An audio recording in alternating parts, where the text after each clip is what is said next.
네,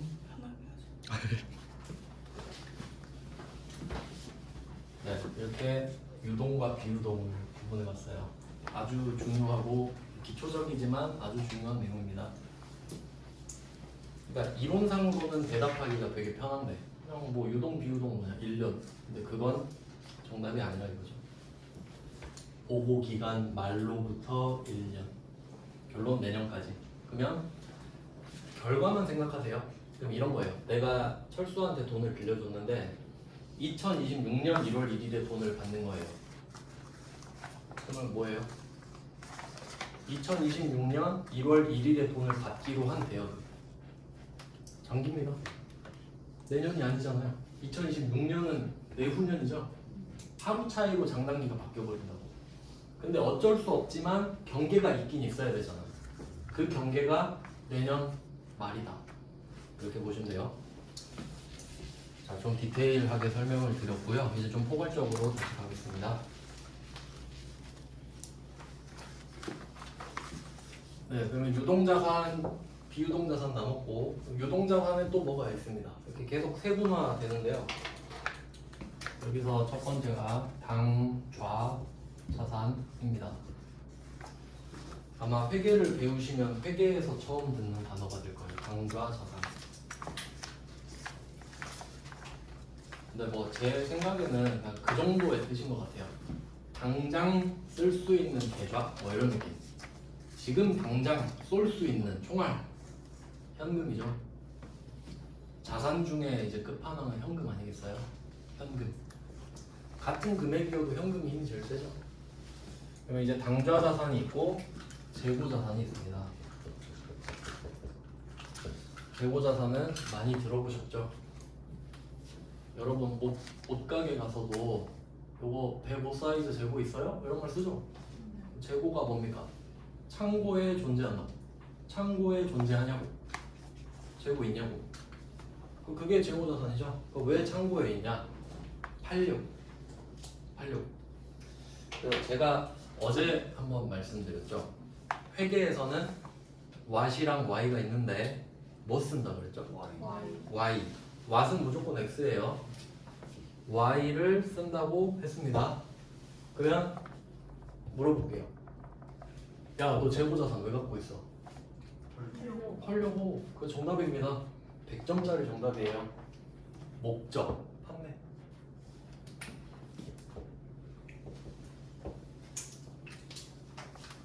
그럼 회계에서는 약속을 했어요. 팔려고 갖고 있는 걸 재고자산이라고 부르기로. 약속한 겁니다.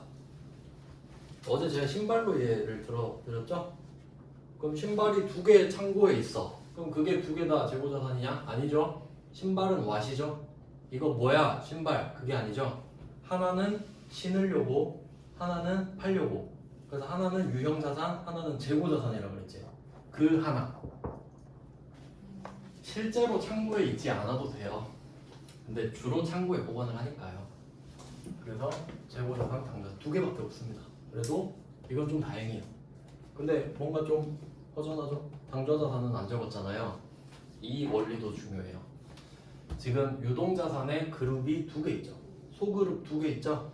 그럼 이렇게 그룹이 2개 있을 땐요, 목적을 하나만 정해주면 돼요. 왜 그렇죠?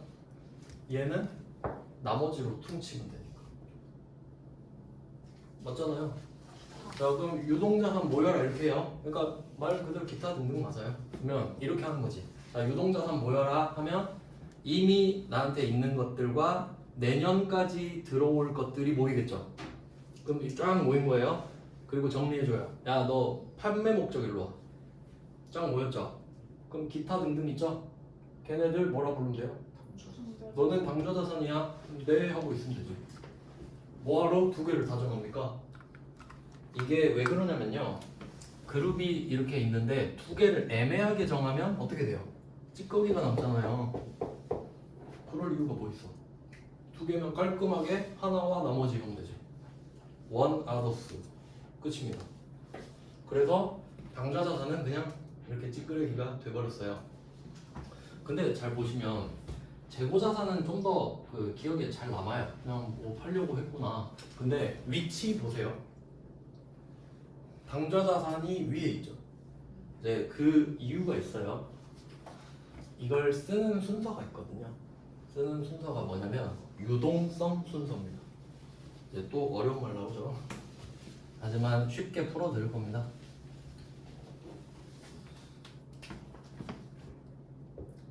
자, 이렇게 화살표가 위로 올라가요. 그러면 이 꼭대기에는 뭐가 있냐면 유동성이 큰 애. 유동성이 큰 애.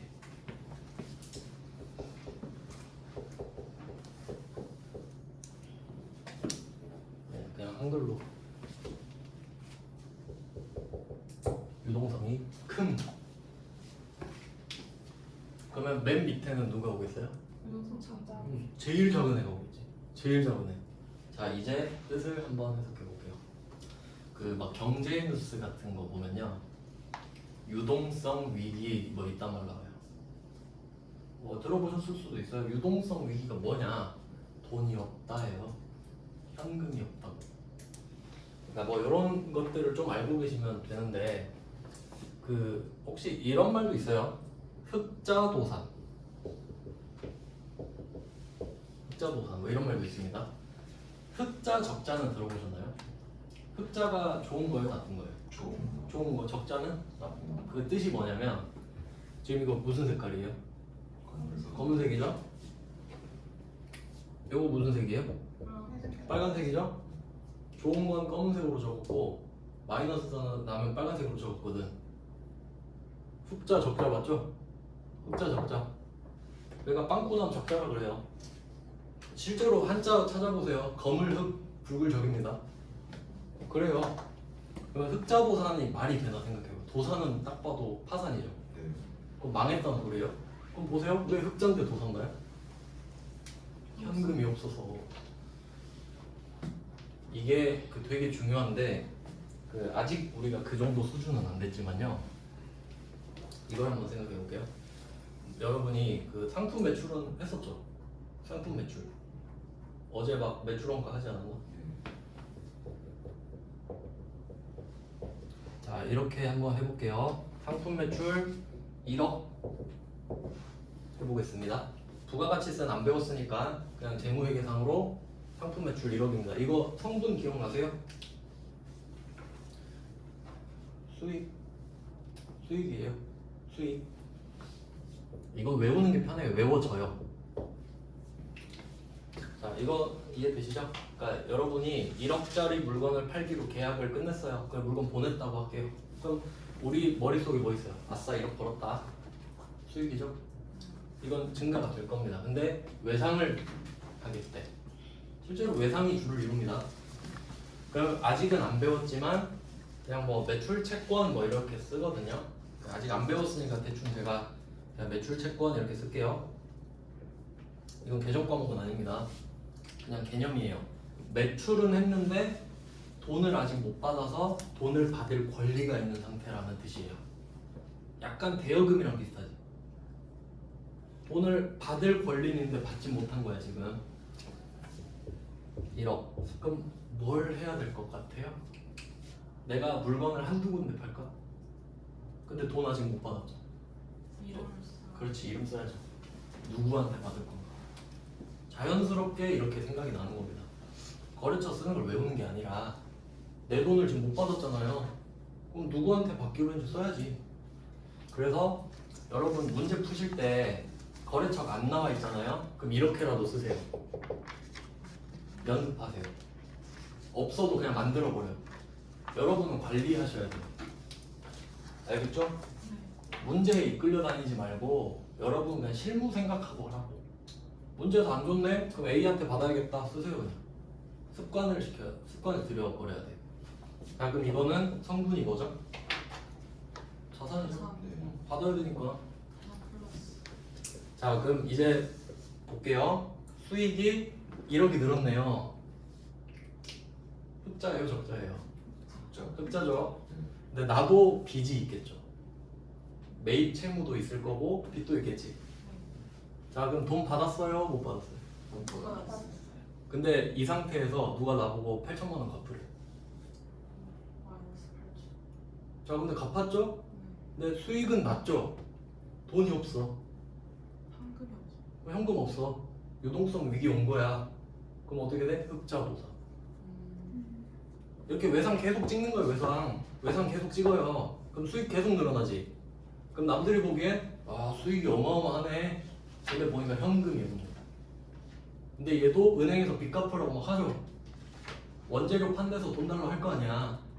근데 나는 돈을 못 받았는데 걔네한테 줘야 될 거 아닙니까? 계속. 그럼 어떻게 돼? 수익은 쫙 있는데 현금이 없어. 그러다 파산. 흑자도산. 그럼 결론 유동성 위기 때문에 흑자도산이 온다. 그럼 이제 유동성 위기가 뭐인 것 같아요? 방금 다 말했어요. 현금이 없다. 현금이 없다.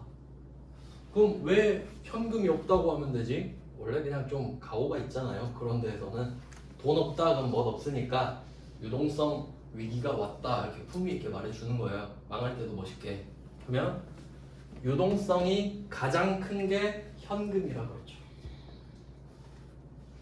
그러면 유동성이 뭐냐? 환금성. 현금으로 바꾸는 속도. 환금성.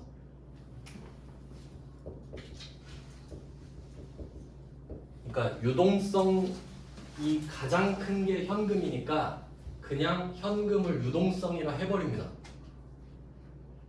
알겠죠? 그럼 한번 생각을 해볼게요.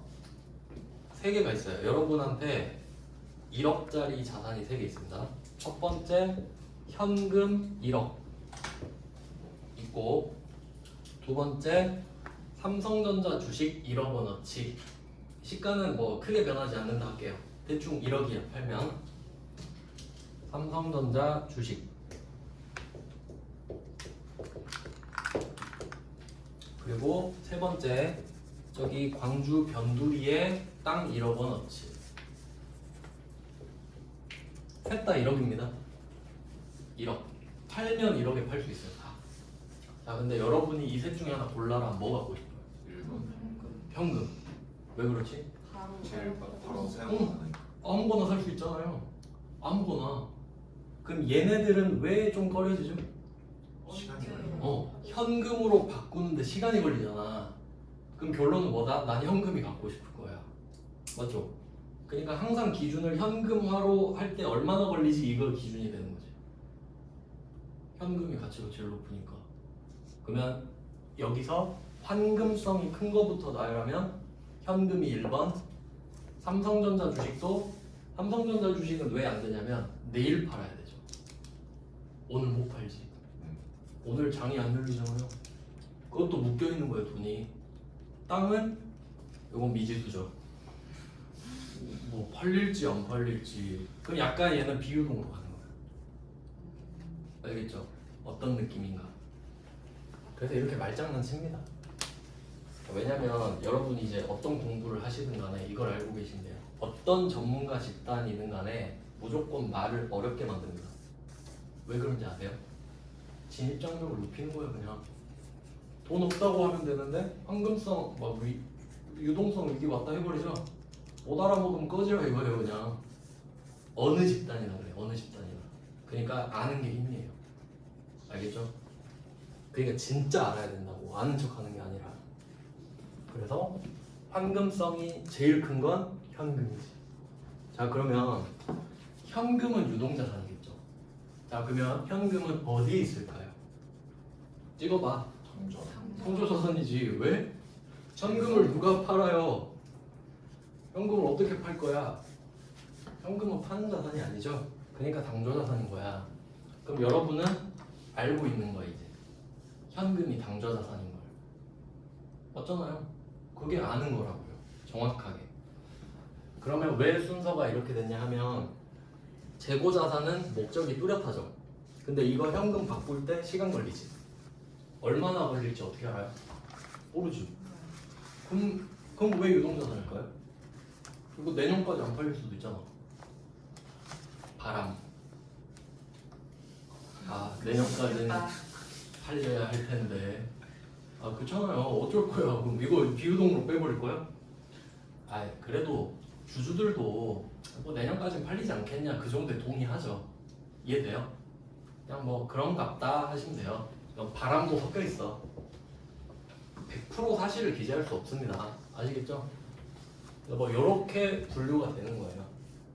그리고 아까 이거 유동 비유동 나온 김에 바로 좀 설명을 드리면 우리가 그냥 일반적으로 생각하는 뭐 삼성전자나 현대자동차 같은 경우는 그 라인이 있기 때문에 대량 생산이죠. 하나 만드는데 뭐 얼마나 걸릴 것 같으세요? 막 엄청 오래 걸릴 것 같진 않지. 뭐 자동차 해봤자 뭐 한 달이나 걸리겠습니까? 며칠이면 될 것 같은데 그냥 쓱 라인 타고 가다 만들면 되는 거 아니에요? 급하면 야근하면 되고. 그러면 그런 것들은 만드는데 별로 오래 안 걸리기 때문에 그냥 1년을 씁니다. 유동 비유동 할 때. 근데 이제 업종을 바꿔볼게요. 비행기, 배, 건물 이렇게 가볼게요. 이제 그런 업종들이 있죠. 딱 봐도 어마어마한 것들 있죠. 한두 달이면 될까요? 딱 봐도 안 되지. 잘 몰라도. 이제 그런 업종을 뭐라 그러냐면 그런 업종은 제조업이라 안 해요. 제조를 하죠. 근데 대량 생산하는 애들만 제조업이라고 해요. 그러면 방금 말씀드린 비행기랑 배랑 건물은 뭐라 그러냐면 수주업이라고 해요. 처음 들어봤죠? 수주가 뭘까? 반대가 발주입니다. 발주는 들어보셨을 것 같은데 네. 편의점 점장님들이 하는 겁니다. 오늘 발주 넣으면 내일 오죠. 주문을 넣는 거예요 그냥. 주문을 넣어야 갖고 오지. 안 넣는데 오면 안 되잖아요. 그럼 뭐예요? 자동차랑 휴대폰은 여러분이 주문하면 그때 만듭니까? 아니지. 만들어 놓고 사세요 해서 팔지. 대량 생산. 물론 자동차 같은 건 프리오더 같은 것도 있죠. 조금 주문 살짝 받고 생산하면 자기들이 좋으니까. 근데 얘네들은 본질적으로 달라요. 건물을 만들어 놓고 팝니까? 아니죠. 시공사가 저 여기 자이 하나 지어주세요. 그래서 GS건설 가서 발주를 하는 겁니다. 그럼 여기에 지으면 시공사가 알아서 청약 이렇게 해가지고 모아서 망하면 지들이 망하는 거죠. 물론 건설회사도 시공사한테 돈 못 받을 수 있습니다만 아델리움 망했죠 광주에. 그 한국건설 건설업이 진짜 힘들어요. 진짜 제 친구가 다니던 데라서 네, 망했어요. 근데 뭐 더 좋은 데 가긴 했는데 좀 그렇더라고요. 아델리움 이야기를 많이 들었어요. 내부 이야기를. 이때 유동성이 크다, 황금성이 크다. 그럼 이제 내려갔을 때 아예 없는 것들 이렇게 가는 겁니다. 그러면 이제 당좌자산 얘는 현금 때문에 당좌자산이 꼭대기로 올라갔다 이렇게 하시면 돼요. 그러니까 적어도 당좌자산이 재고자산보단 유동성이 크다. 그래서 이게 어려워요. 왜 어려운지를 생각해봐. 유동자산 다 모아놨죠. 그리고 재고자산 모이라 그랬죠. 그럼 여기에 여러분 시험에 나오는 재고자산을 제가 한번 적어볼게요.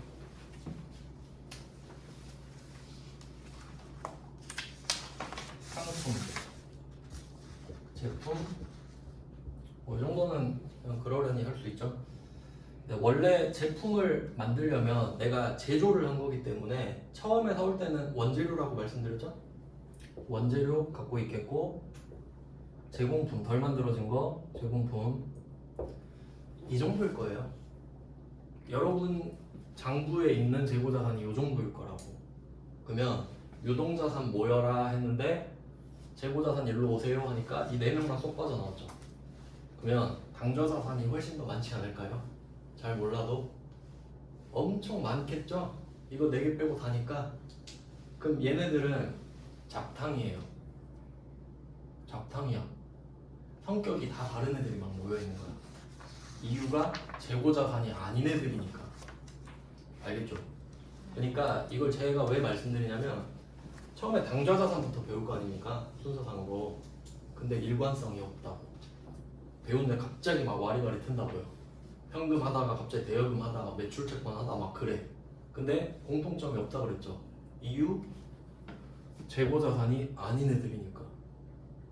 그래서 좀 그걸 감안하시라고 그냥. 아 얘네들은 잡탕이니까 그냥 막 주제가 휙휙 바뀌는구나 이렇게 생각하셔야 돼요. 네, 뭐 그래서 2개 이렇게 하시면 됩니다. 그 수주업 하다가 이거 까먹어가지고 다시 좀 이어서 할게요. 할 얘기가 너무 많아서 막 섞여요. 다시 수주업. 뭐 이야기가 나왔냐면 유동 비유동 나누다가 봤어요. 죄송합니다. 아까 삼성전자랑 현대자동차는 어차피 제조 기간이 짧기 때문에 그냥 1년으로 유동 비유동 해버린다 했죠. 그러니까 짧은 건 그냥 1년으로 하란 소리예요. 귀찮으니까 통일하자. 근데 수주업은 오래 걸린다 했죠. 보통 건물 한 3년 걸리잖아요. 배도 비행기도. 그러니까 걔네들은 비싸니까 만들어 놓고 팔 수 없죠. 주문 들어가면 그때 만든다고 수주업입니다. 제조업과 엄연히 구분돼요. 이거 원가 회계에서 따로 합니다. 왜냐면 기간이 다르기 때문에. 그러면 한번 생각해 볼게요. 배를 만든다 할게요. 원재료를 사올 거예요. 뭘로 사죠? 현금으로 사야겠죠? 그럼 돈이 원재료로 바뀌죠. 그리고 이 원재료는 제품으로 바뀌어야 되죠. 그리고 이거 팔면 외상으로 매출 채권으로 바뀔 겁니다. 팔았는데 아직 돈 못 받은 상태예요. 그리고 얘 기다리면 뭐가 되죠? 다시 돈이 되는 거죠. 그럼 이렇게 한 바퀴가 돌 때마다 돈이 얼마가 되느냐가 그 회사의 가치죠. 이거 돈이 많이 들수록 좋은 회사 아니에요? 그럼 이게 영업 주기예요. 영업 주기. 이해되시죠? 그러니까 회계에서 말하는 영업은 이런 게 영업이에요. 자기의 본업 있죠. 생업. 생업을 하는데 돈이 돈으로 바뀌는데 한 사이클을 말합니다.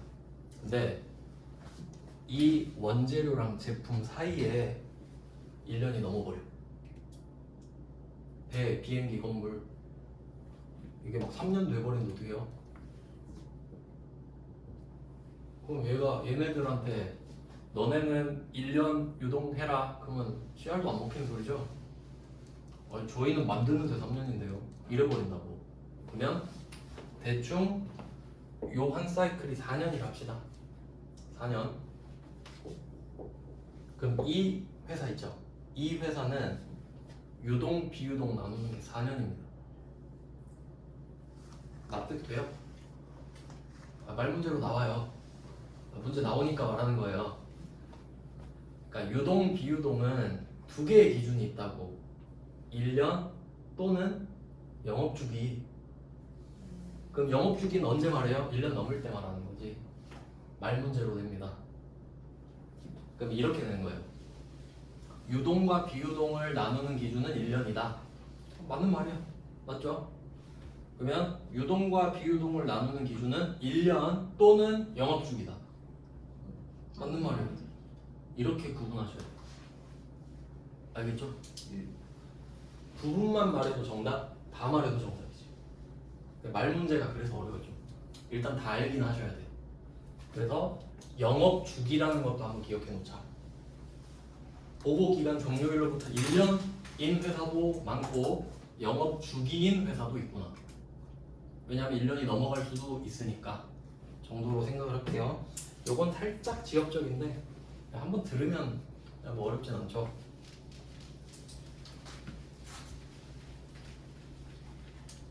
자, 유동 자산을 받고 이제 비유동 자산 갈게요. 그럼 이제 내년까지는 물 건너간 겁니다. 이제 비유동 자산으로 넘어온 순간 2026년부터 이야기하는 거예요. 지금 오늘 기준으로. 맞죠? 내년까지가 유동이니까. 우린 일반적인 제조업이거든요. 수조업 아니에요. 그럼 첫 번째, 어제 신발 산 거 중에 신으려고 산 신발, 형체가 있는 자산, 유형 자산. 이름 좀 유치하죠? 유형 자산, 형체가 있다 아닙니까? 근데 숨어 있는 뜻이 있습니다. 그러면 한번 생각해 보세요. 재고 자산은 형체가 없나요? 있어요. 현금은요? 있어요. 그럼 현금도 유형 자산 아닌가요? 그러니까 여기서 제가 말씀드리고 싶은 거는 그냥 약속이에요. 그 뜻을 고지고대로 쓰는 게 아니란 소리예요. 약속했다고. 팔 거면 재고라고 써라. 재고 자산도 형체 있는데요. 조용히 하고 그때 쓰는 거 아니야. 이렇게 정해놨다고. 그럼 유형 자산은 언제 쓰냐? 일단 그건 아셔야죠. 형체는 있어야겠죠. 뭐 근데 형체 없는 것도 있냐 하면 이제 그 밑에서 배울 거예요. 자, 그럼 얘는 뭐가 숨어 있냐면 어제 신발 할 때 한번 힌트 드렸잖아요. 내가 신발을 신으려고 산 거는 유형 자산이라고 그랬죠. 목적, 사용.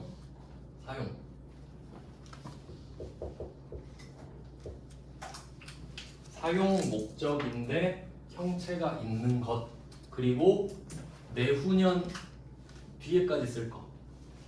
단기도 아니잖아요. 이미 비유동으로 빼버렸잖아요. 그러니까 세 가지를 찾을 수 있어야 돼. 첫 번째, 비유동으로 뺀 순간 얘는 2026년 이후다. 두 번째, 형체가 있다. 이름이 있잖아요. 세 번째, 이건 우리가 외워야 돼. 사용 목적이다. 세 가지 뜻이 있습니다. 세 가지.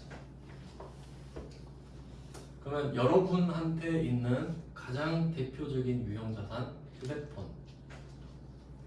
휴대폰 살 때 보통 제가 돈 없을 때 맨날 할부 36개월 할부 막 이렇게 노예계약 했던 것 같은데, 저는 그 이제 한 배 쳐서 무조건 일시불로 사거든요.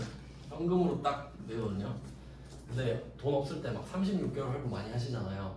근데 여러분 그때 합리화 이렇게 하죠. 내가 이거 3년 이상은 쓰지 하고 합리화하고 사야 되죠. 비유도 형체 있죠. 사용할 거죠. 26년 이후까지 쓸 거 아니야. 계획은 보통 그 안에 바꾸죠. 하여튼 여러분한테는 휴대폰 정도 보시면 됩니다. 안 어렵죠? 그럼 회사 입장에서는 토지, 건물, 기계장치 뭐 이런 것들이, 뭐 차량 운반구도 나오고 뭐 그 정도가 대표적입니다.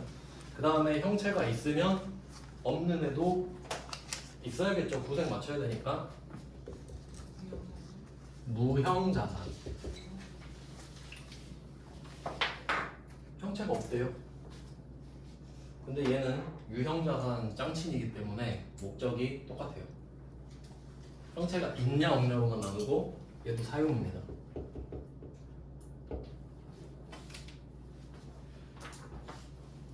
네, 이름은 안 어렵죠? 그럼 이제 예시를 들어봐야 될 거 아니에요. 형체가 없는 어떻게 자산이냐? 대표적으로 뭐가 있냐면 뭘로 예를 들지? 프랜차이즈 뭐 이런 것도 있고 특허도 있고 그런데 한번 생각해 볼게요. 특허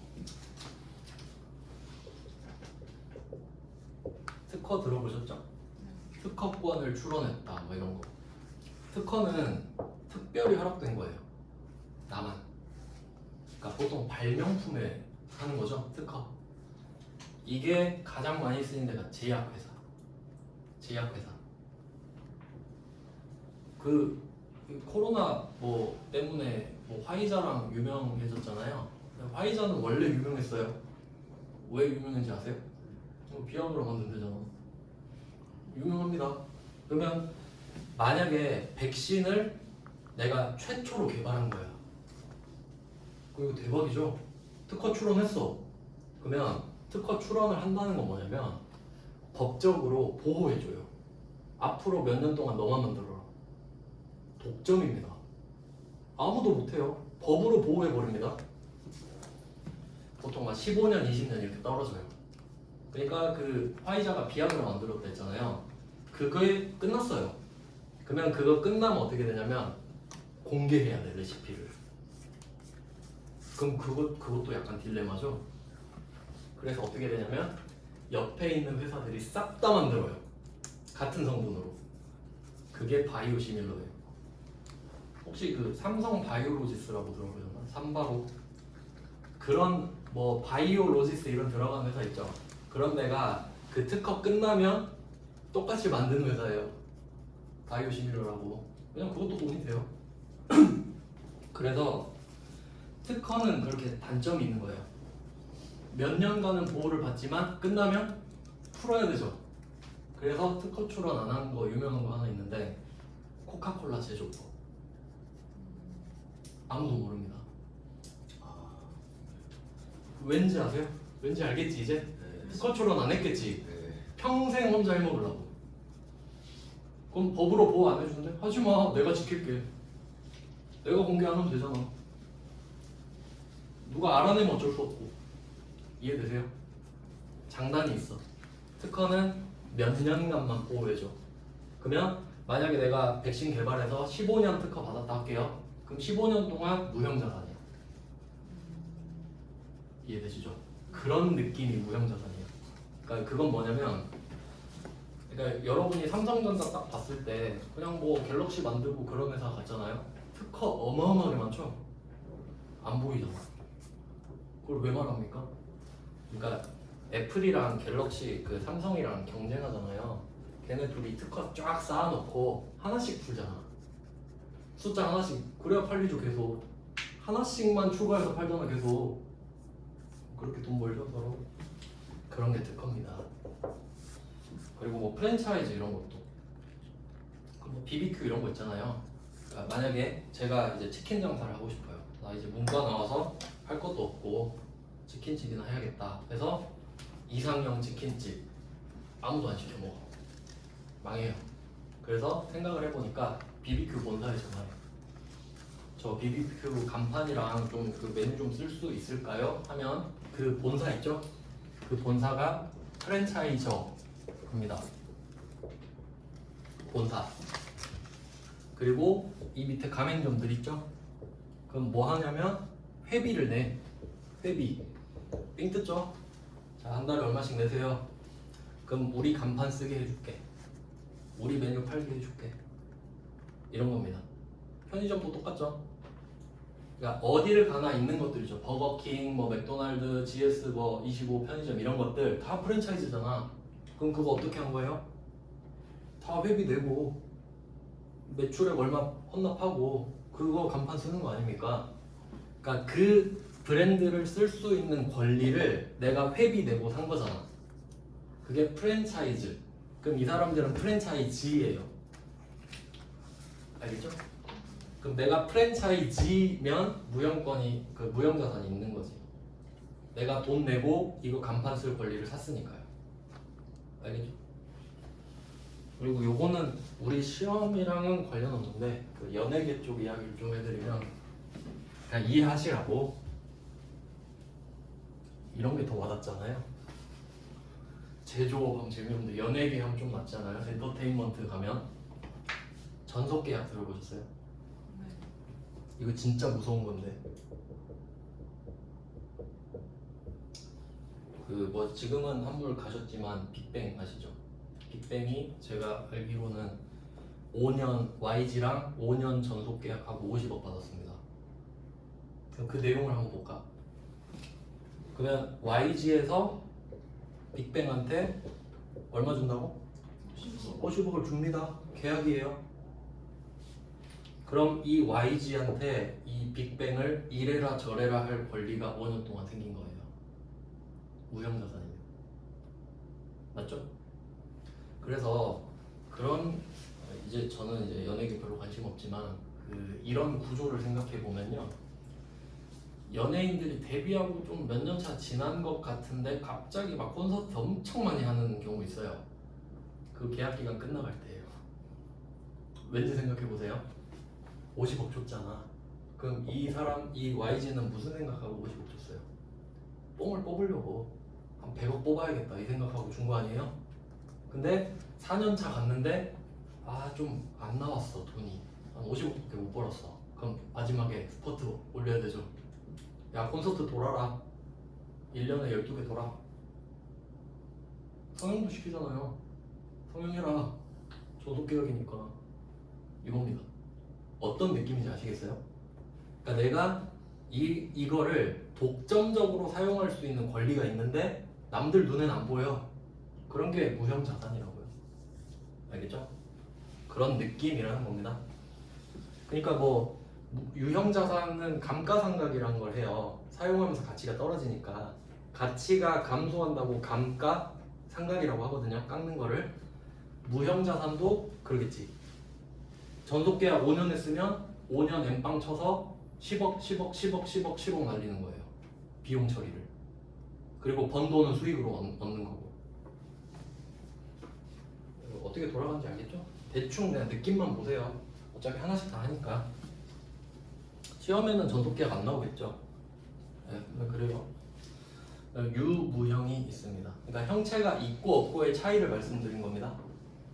그 다음에 세 번째 뭐지? 아시는 분?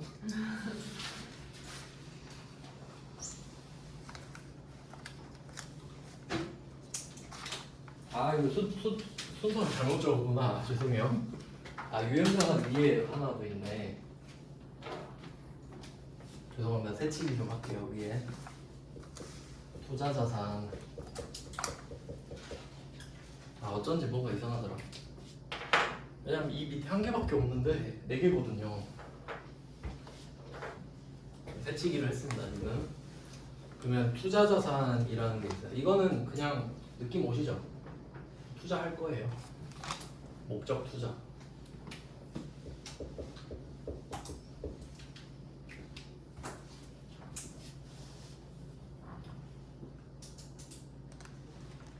그러면 한번 우리가 제조업인데 생각해볼게. 제조업이에요. 컨셉이 제조업. 그러면 투자자산 이런 게 의미가 있나 생각을 해보는 겁니다. 뭐 예를 들어 그런 거예요. 실제로 그 기업들이 남는 돈 있잖아요. 그걸로 아파트 투기 엄청 많이 했어요. 그러니까 좀 부동산 규제를 많이 하는 거예요. 그러니까 회사가 돈이 많으면 아파트를 사놓는 거예요. 이렇게. 비싸지면 팔려고. 그런 게 이제 투자란 말이에요. 그러니까 우리는 일상적으로 투기라고 하는 것도 여기서 투자예요. 그냥. 어떤 느낌인지 아시겠죠? 그러면 제조업이야 우리가. 그럼 반드시 투자를 해야 될까요? 그건 아니죠. 그러니까 그렇게 중요하진 않아요 원래는. 그러니까 이게 그냥 수업용이다 정도 보시면 돼요. 실제로는 투자 안 하는 회사도 있을 거 아니에요. 남의 주식 사고 뭐 그런 거 할 필요는 없잖아. 굳이 뭐 하긴 할 수도 있습니다만 별로 이제 그렇게 중요하진 않아요. 근데 유형 자산은 어때요?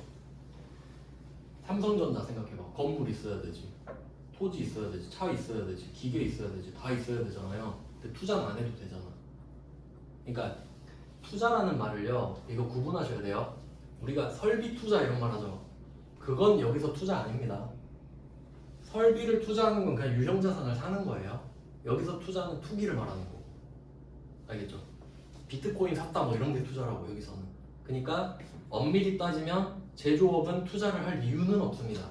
근데 하는 회사는 있겠지. 그런 느낌이라고. 그다음 마지막 기타 비유동 자산입니다.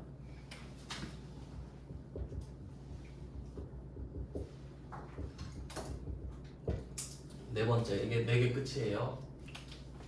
기타 비유동 자산. 그리고 패턴을 봅니다. 유동자산 한 덩어리, 비유동자산 한 덩어리. 유동자산 그룹 2개죠. 여기서 목적이 있는 거 하나죠. 왜? 나머지 하나한테 밀어주면 되니까. 2개면 1개만 정하고 나머지. 자 그러면 비유동자산은 그룹 4개죠. 그럼 목적을 몇 개만 정하면 된다? 3개만 정하면 되지. 왜? 나머지는 쓰레기통으로 써야죠. 패턴 보이시죠? 그래야 깔끔하게 딱 떨어지지. 그러니까 찌꺼기들은 일로 오세요 하는 게 기타 비유동자산. 얘도 안 중요하겠죠 별로. 투자자산, 기타 비유동자산은 별로 안 중요하겠구나. 이 정도 생각하시면 돼요. 근데 오해하시면 안 되는 거. 유동자산에서 그러면 당좌자산이 쓰레기통이니까 이거 안 중요한가요? 아니죠. 여긴 쓰레기통에 막 금도 있고 막 그러죠. 얘는 쓰레기통이 더 커. 그러니까 얘는 더 어렵고 중요합니다. 주제가 엄청 많다 그랬죠? 뭐 요 정도로 자산을 구성할 수 있고. 그 다음에 부채도 볼게요. 부채는 되게 간단한데 유동부채, 유동자산이 있으니까 유동부채도 있겠죠? 그럼 유동부채 있으면 비유동 부채도 있겠죠? 끝이에요. 네, 끝이에요. 부채는 2개.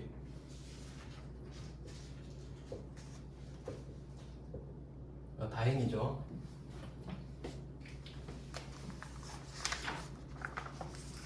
부채는 유동부채, 비유동부채 끝입니다. 자, 이유 설명해 드릴게요. 나갈 돈인데 뭐 나갈 돈이니까 뭐로 정부채입니까? 너 언제 나가? 물어봐. 저 내년에 나가는데요? 그럼 유동부채로 가. 저 26년에 나가는데요? 그럼 비유동부채로 가. 대기하고 있다 나가. 정 안 붙입니다.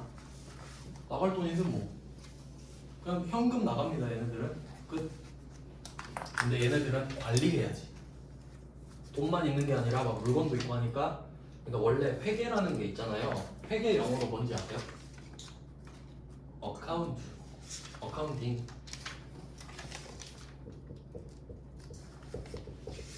어카운팅이에요. 회계가 뜻 어카운트 계좌입니다. 아주 은행 계좌. 그럼 어카운팅은 뭐야? 계좌질 이런 거예요. 그럼 그게 뭐냐? 통장 쪼개기예요. 그러니까 여러분이 월급 받잖아요. 월급은 현금으로 딱 들어오지. 근데 옛날에 통장 쪼개기라고 유행했어요. 어떻게 쪼개냐면 적금 통장, 생활비 통장, 여행 통장 이런 거 있죠. 그게 계정 방법이잖아. 계좌질을 하는 거 아니야 지금? 통장 쪼개가지고 이렇게 쪼개고 이렇게 쪼개고 그 회계예요 이게. 실제 뜻입니다. 그러니까 이렇게 분류하는 거예요 그냥.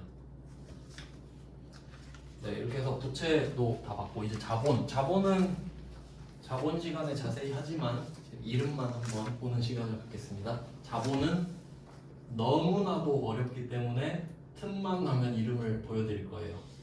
너무나도 개 어렵기 때문이에요 진짜.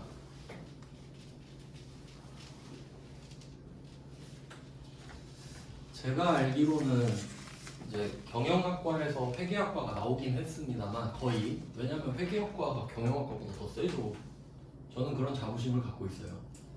근데 보통 제 친구들이 전대 경영 나온 애 많은데 회계 고른 애가 거의 없거든요. 회계 거의 안 골랐어요. 경영에서 회계 안 배울 수도 있으니까. 근데 그게 좀 의미가 있나 싶어요. 회계가 더 세죠 요새는. 회계학과가 따로 나왔고. 근데 보통 회계를 고른 사람들도요 자본에서 무너집니다. 자본에서 나가버린다고. 하다가 자본 배울 때 난 회계랑 안 맞다고 나가요 거의. 근데 여러분은 잘 배울 수 있게 제가 잘 알려드리겠습니다. 포기만 안 하면. 처음에 말씀드렸죠. 회계는 수익이 자본이 된다. 그게 끝이라고. 네, 근데 지금 그냥 이름만 볼게요. 자본은 2개로 나눠지거든요. 어제도 말씀을 드렸는데 그 자본거래랑 자본거래 처음 들어보실 텐데 어제 제가 말씀드린 것 중에 주주와의 거래 있었죠. 투자 받는 거.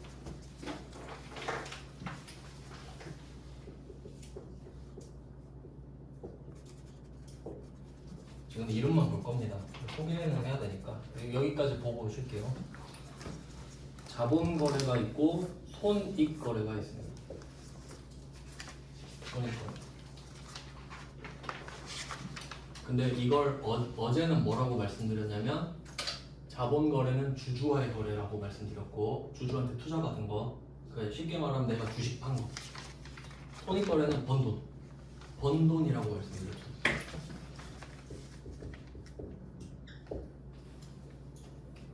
근데 전문 용어가 이거예요. 자본 거래와 손익 거래라고 한다고.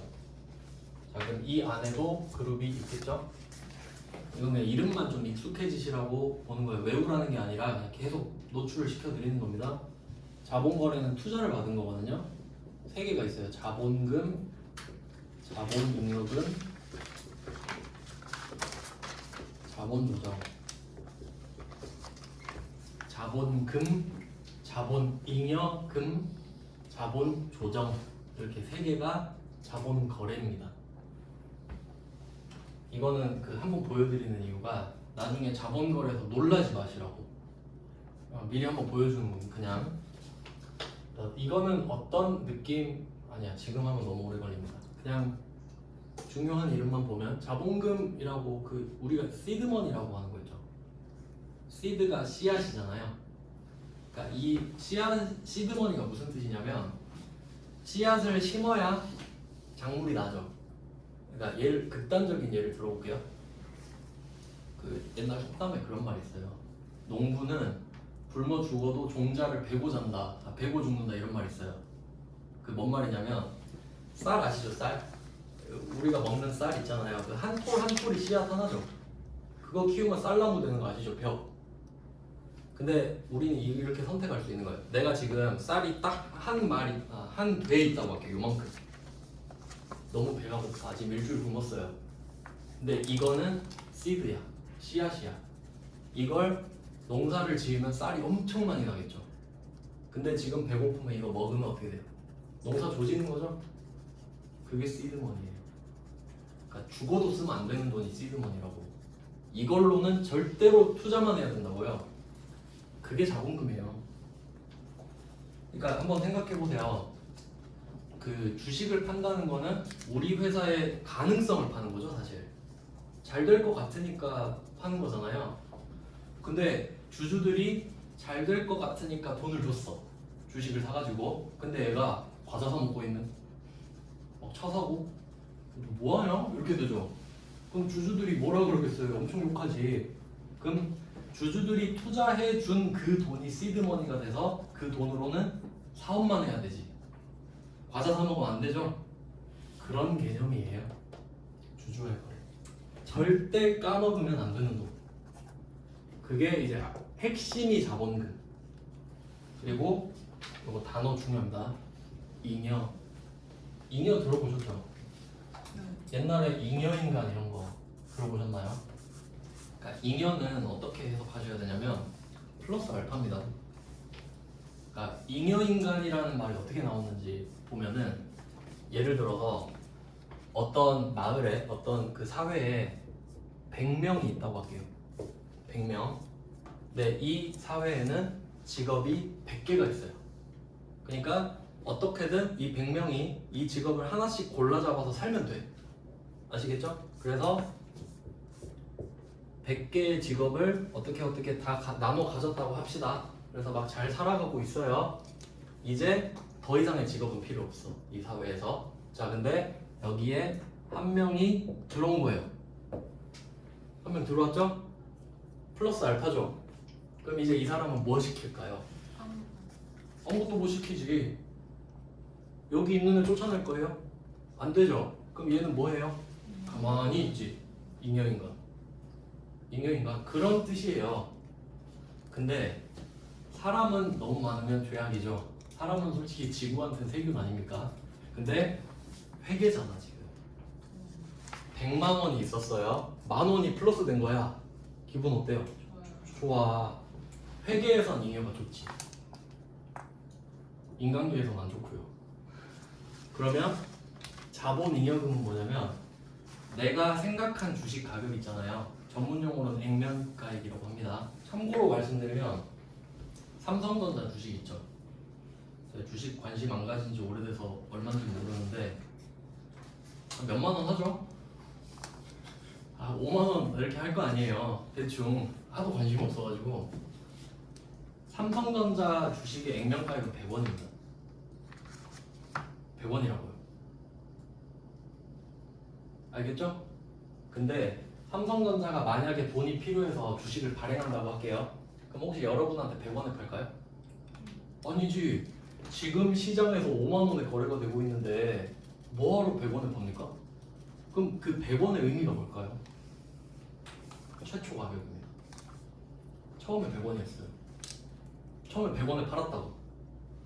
100원짜리니까 100원에 팔았다고요. 그 액면가액이라는 말이 뭐냐면 그 지폐 있죠. 지폐에 써진 게 액면가액이거든요. 그럼 5만 원 써지면 5만 원이죠. 만 원 써지면 만 원이잖아요. 그 액면이에요, 그게. 그러면 삼성전자 주식이 원래 100원이었어. 그러니까 정확히는 5천 원이었습니다, 옛날에. 근데 한 주에 250만 원 이랬어요. 삼성전자 주식 한 주 살려면 월급 하나를 투자해야 됐었다고요. 그러면 거래량이 줄지. 그러니까 50개로 분할해 버린 겁니다. 그래서 100원이 됐고 5만 원이 된 거야. 하여튼 뭐 그런데 처음에는 100원에 팔았거든요. 그럼 왜 5만 원이 됐을까? 처음에 100원에 팔았는데 100원에 산 사람들이 있겠죠. 근데 삼성전자가 실적이 너무 좋은 거야. 계속 너무 잘 돼. 그럼 옆에 있는 사람이 야 너 그 100원에 샀다며 나한테 200원에 팔래? 이래. 그런 사람 있겠죠. 왜냐면 이 사람은 300원 될 거라 생각하고 사는 거예요. 그러다 어떻게 된 거야? 5만 원 됐어. 100원에 팔다가. 근데 액면가액은 안 바뀝니다. 처음에 법인 설립할 때 정해놓거든요. 그러면 삼성전자가 주식 한 주를 5만 원에 팔았다 할게요. 그게 살 사람이 있겠죠. 그러면 삼성전자한테는 자본금이 100원 늘어요. 왜? 공식적인 가격이 100원이니까. 근데 얼마 더 받았죠? 49,900원 더 받았죠. 그게 플러스 알파죠? 자본, 잉여, 투자를 더 받았다. 그래서 이 두 개를 합친 게 투자받은 돈이 돼요. 아시겠죠? 이걸 전문용어로 납입 자본이라고 하는데 우리 시험에서는 안 나오고 실제로 그냥 쓰는 용어입니다. 실제로 받았기 때문에. 그러니까 5만 원 받았지 100원 받은 거 아니잖아요. 그래서 이렇게 하고 이제 자본 조정은 좀 덜 받은 거 이런 거 있어요. 지금은 어려우니까 말 안 할게요. 그러니까 잉여금은 플러스 성격, 자본 조정은 마이너스 성격이 주로 와요. 근데 이건 자본에서 할게요. 그리고 이름만 적어놓고 좀 쉬겠습니다. 자, 그리고 이제 손익거래는 두 개 있는데